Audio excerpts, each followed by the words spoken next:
Everything you need is already inside of you. The world would not be what it is without you. When we begin to create change within us, we begin to create change in the world around us. Your journey to becoming your best self as the whole person starts right now.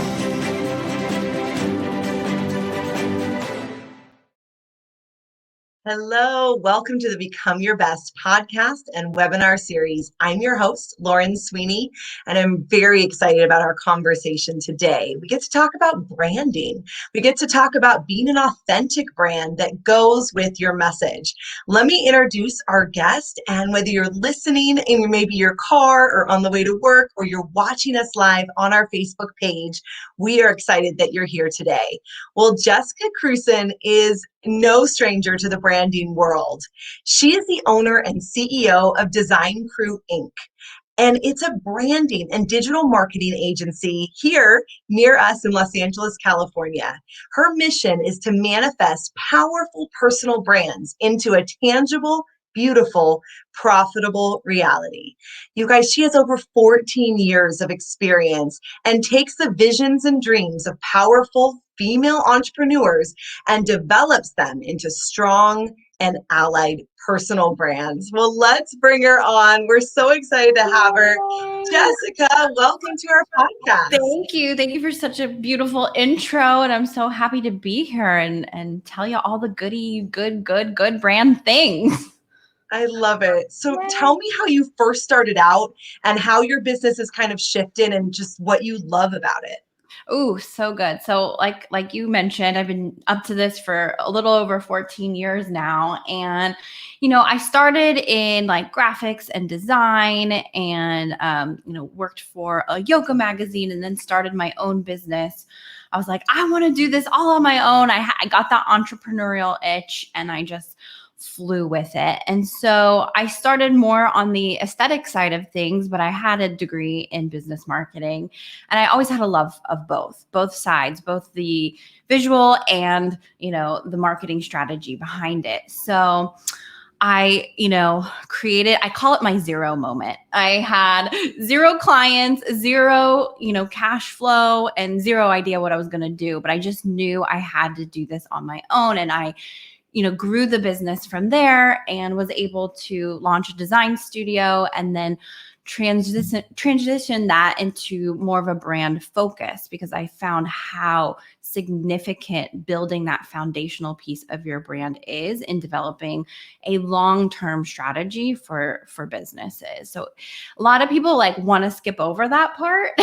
And I think, and it's not just pretty graphics, imagery. It's so much more than that. There's so many things that go into an authentic, aligned, profitable brand. And so I'm sure we'll get into that and share more about that. I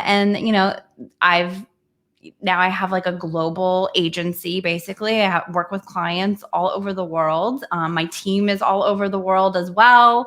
And we just create these beautiful, powerful brands for female entrepreneurs and business owners that are up to really big things. So love that. Amazing. We are always talking about branding as well, not from the necessarily graphic perspective and everything, but how do you take a personal brand and you have a professional brand and how do you merge them? And we usually say it starts with your values. Like, how do the values align? What would you say? Do people ask you that a lot? Like, I have a personal brand, but then I have a professional brand as an entrepreneur. Yeah. So, they definitely need to be merged because and how. So you kind of got to go back to the foundation of people don't buy necessarily products or even services anymore. They buy people they know, like, and trust. And that even comes into big corporations. You can look at Apple and, even though Steve Jobs is no longer with us, like there's still a heavy connection to him being the creator of that company. Or I think of the owner of Spanx, she's very much in the vernacular of the company. So they're so essential to merge. People want to know, just like you said, like, does your company uphold the same values as I do as an individual purchasing from you or engaging in services with you.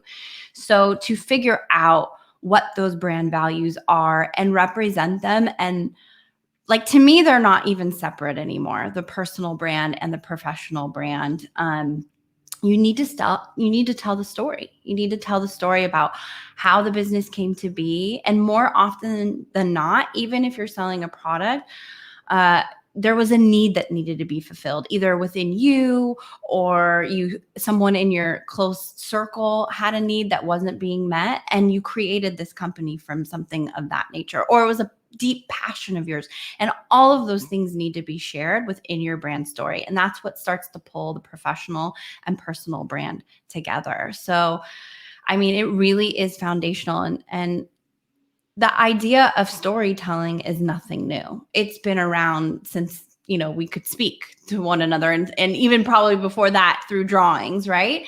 And so this is how things stick. This is how things come into our memory. This is how they're going to remember, oh, I remember, they told that story about that thing. I don't remember her name necessarily, but I remember the story that she told, and I remember how I felt when I heard it.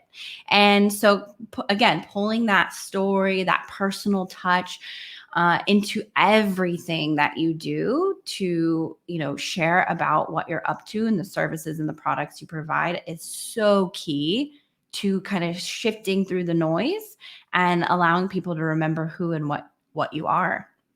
I love that. Yeah. Absolutely. I love that you added too that it's been around forever since we were little, and that it's how it made me feel. And I might not need your service or your product right now, but I might find someone who does, or I might need it in the future. Yes. And so that constant reminder, how we do that. I want to go backwards for a minute and talk about your zero moment. Yes. Because we have so many entrepreneurs that listen or want, I don't want to say want to be entrepreneurs, but they have a dream.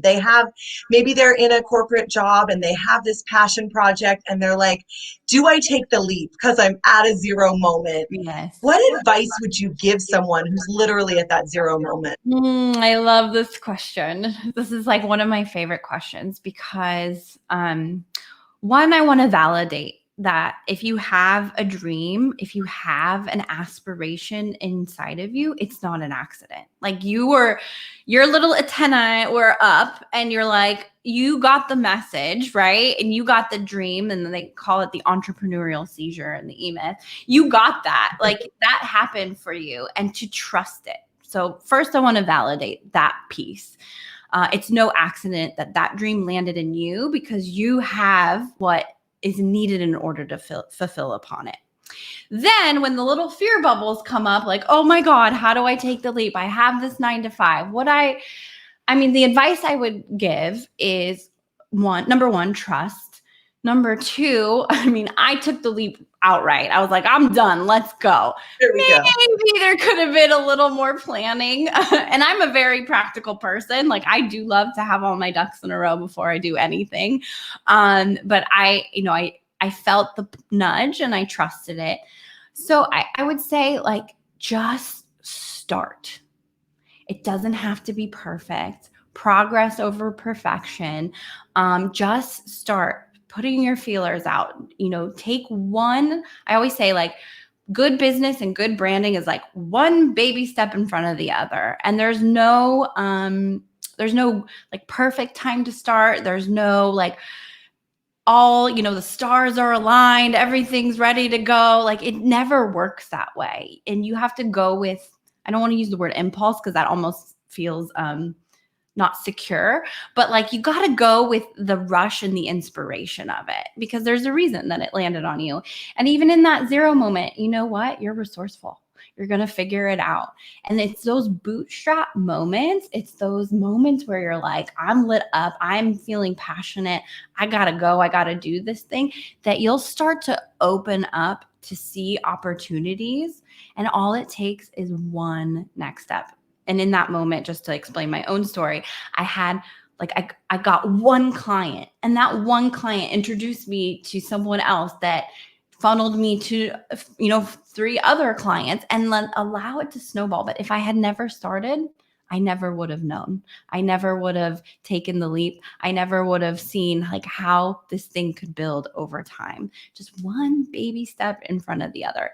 And if you have a 9 to 5, I mean, I'm like big on visioning, like just see what will it take for me to have enough income or feel safe enough to leave that corporate job and really fulfill my dream. And just in your, what is it? Dolly Parton did a like song about your 5 to 9 instead of your 9 to 5. It's like, take that hour when you get home from work and just commit to doing whatever it takes to make that dream come true.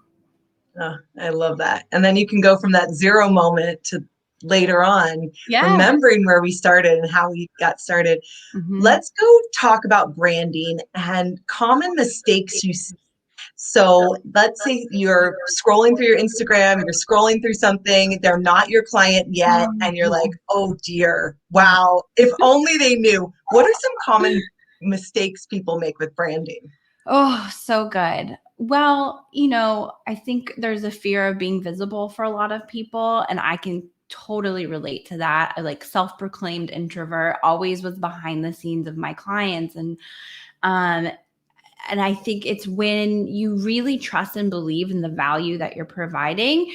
So when I'm like scrolling the gram and someone's like, hey, and you can feel their timidness, I think that's one thing. It's just like, own it, own your gift, own what you have, own what you know, your skill. Even if hundreds of other people have the same skills as you, branding really comes down to no one's going to tell it like you're going to tell it. No one's going to say the words you're going to say. No one's going to bring the energy that you're going to bring. And then you'll attract your ideal audience because of the way you show up. That's real for you. So first of all, forget copying, forget comparing yourself to other people, forget like you have to do it like this other successful person you've seen. Do it your way. You are your own special sauce is what I always say. You are your special sauce. So show up. If you're goofy, be goofy. If you're more buttoned up and like to be factual, do that. Do what feels so natural to you, because then it's going to come through, whether you're filming an IG live or you're doing a quick like little 1-minute video in your static post. And then also from like a visual perspective, be bright, be bold. Even if your colors aren't bright, you have to make sure visually people are going to like stop and read, stop and look. And another piece that comes up, like I have so many tips. Don't be afraid to be direct with your call to action. Like, tell people what to do. If you want them to comment below, say comment below. If you want them to like look something up about you, say go click the link in my bio and push this button, or like DM me the word brand and like we'll continue the conversation together. So tell them exactly what to do. It breaks my heart when I read this like beautiful, well-written post or anything like that, and like then there's no next step. I don't know what to do to continue engaging with you. So don't be afraid to ask, say, and tell people exactly what you want them to do next. So that would be like essential in any of your Instagram, social, platforms. I love that. So being someone who makes posts, and sometimes I don't have a call to action. So question on that one that can help people listening too.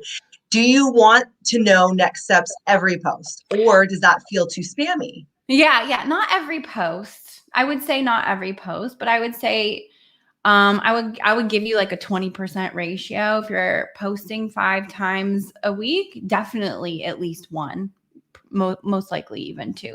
And it doesn't have to be like, come work with me. That's not what I mean by a call to action all the time. It's just ask them to engage, comment below, tell me your wins for the week. Make it a no-brainer for the people to engage with you. Yeah, but not on every post, no. Okay, good. I love that. Yeah. So if people want to authentically build a brand, because I know that's big for you, where do you think they should start? So good. Well, I think it goes back to what we were talking about just a few minutes ago, and having those brand values really clear for yourself. Why did you start this whole thing? Why are you passionate about this whole thing in the first place? Is it because you want to be helpful? Do you want personal freedom? Do you want to grow? You want to make money? Like, no holds bar. Your value system is your value system. So you need to know that first, and that needs to be intact, because guess what? Your ideal audience will have the same value system. So you'll know more of what to post, or what to show up on the podcast talking about, or what to write in an email, or what to even put on a website, or a sales page funnel, or any of that, if you really, really know what your core brand values are. So take the time. Take the time. Again, people like to skip over these because they are a little bit more self-inquired. Take the time.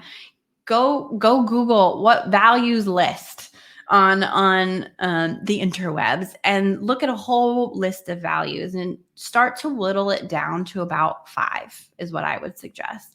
And this is like, what do you want your company's foundation? How do you want to be communicating? How do you want to be remembered? These are all playing into your brand persona. So that's where I would start, and really get solid on your brand values. And you know what? This is going to help you make decisions all along the way. Should I partner with this person? Let's see. Do they align with my brand values? No, they don't. Easy answer. Should I go on this podcast? Do they align with my brand values? Absolutely. Let me go up on Rise Up for you. So it makes your whole business process a lot easier. And then you're never questioning, does this post even make sense for me? Well, does it align with my brand values? Yeah. Okay. Like, here I go. And then there's less hesitation all along the way. I love that. I feel like it makes it easier to know what to post and what not to post. Mm-hmm. Depending upon your values, it also makes it easier for Betty over here can post about something like politics, for example. Like, that's not part of our brand values, so we don't post that.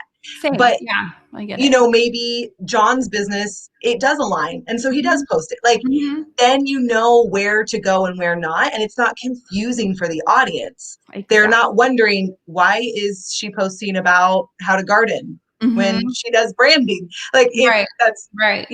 Especially this past year, there's been so many things happening with COVID and unrest and politics. It's easier to know, does this align with my brand values? Then I post it. If not, then I share it with my close friends. I don't need to put it on my social. Exactly. And again, I come back to it. Own it. Like, if this is what's important to you and how you want to be represented, don't let anybody sway you in any other direction. And I think the more solid you are, and you know that, like, less conflict comes your way. Like, you don't even need to worry about it because you're solid. So, and then again, your audience will see this over time. The other thing I just have to say, like, it's coming to me, I'm like, I have to say it. Yeah. Is consistency. Branding is building a relationship with your audience. So consistency is so key. Like, we all know what relationships are. If you have that one friend that only calls you, once every 6 months and then only tells you the drama of her life, you're like, oh God, I'm not going to pick up the phone. Don't do that to your audience. Stay consistent. Like, don't post, don't email, and then ghost for several days, several months. They won't feel that you're, again, a know, like, and trust individual and or company. So how you show up in the public space is a very much representation of how you will be when you provide your service or your product. So staying consistent is so key to building a solid brand. So I say, know your brand values, and then share consistently. I love that, because then it builds trust. Exactly. If your friend ghosts you, you're like, what happened to my friend? And you want to, what's up? You want to be that friend as your brand professionally. Mm-hmm, Well, mm-hmm. if people want to find more, Jess, how do they find you? What do you have? Tell us all the things. Oh, so many good things. Okay, so people love my brand archetype quiz. It gives you that next step nudge, and you put in the link up there. I love it. So it's designkrew.com/quiz. And this will tell you, what is your brand archetype? And based on that, what are some really good next steps you can take within your brand and your business? I would highly recommend just take it. It's quick, it's fun, it's easy, it's very lighthearted, and you also get some really good juicy tips once you fill it out. So definitely go do that. And you can find me on Instagram at Design Crew, and that's crew with a K, DESIGNKREW, just in case you're driving. And you're going to get tons of tips, and I have some funny reels up there. So go watch them. We had a reel go viral recently, which was super exciting. So happy to share all my branding tips and love on there. I give you a lot of good stuff. So definitely go follow there and check out some of that. I love it. I've taken your quiz and it's really fun because you're like, oh, that's me. Oh, Yeah. that's how I should engage with my brand. Yeah. Fantastic. Yeah, So I if you love didn't it. catch that, it's Design Crew. And like Jessica said, it's with a K, design, and then KREW.com/quiz. And you can find all the things. Well, Mm-hmm. Jessica, we love to end by asking a question, and it goes with our brand. Mm-hmm. And the question is, what does Rise Up for You mean to you? Ooh, good one. Rise up for you means, become the best version of myself, keep working towards my greatest potential, and then allow that to trickle out to whomever I come into contact with. So keep working on yourself, keep, showing up for you, for your business, for your brand, and, the rest will follow. Oh, I love that. It's been so great. Thank you for joining us today. Yay. Thank you so much for having me, Lauren. And just love you so much. Thanks. All right. Awesome. Oh, wasn't that great? Knowing all about your brand. I've known Jessica for many, many years, and she is definitely who she says she is. So it's been fantastic. Thank you for joining us today. Whether you're listening to the podcast or you're watching us on our Facebook Live right now, we appreciate you joining us. If you want more tips and tricks for how to build a brand, definitely contact Jessica and join us at our next business conference. It's free. And you just go to riseupforyou.biz/impact. We're having a free conference coming up here in June of 2021. So make sure that you check it out at riseupforyou.biz/impact and join the fun. I'm Lauren Sweeney, your host of the Become Your Best podcast and webinar series, and I will see you next week.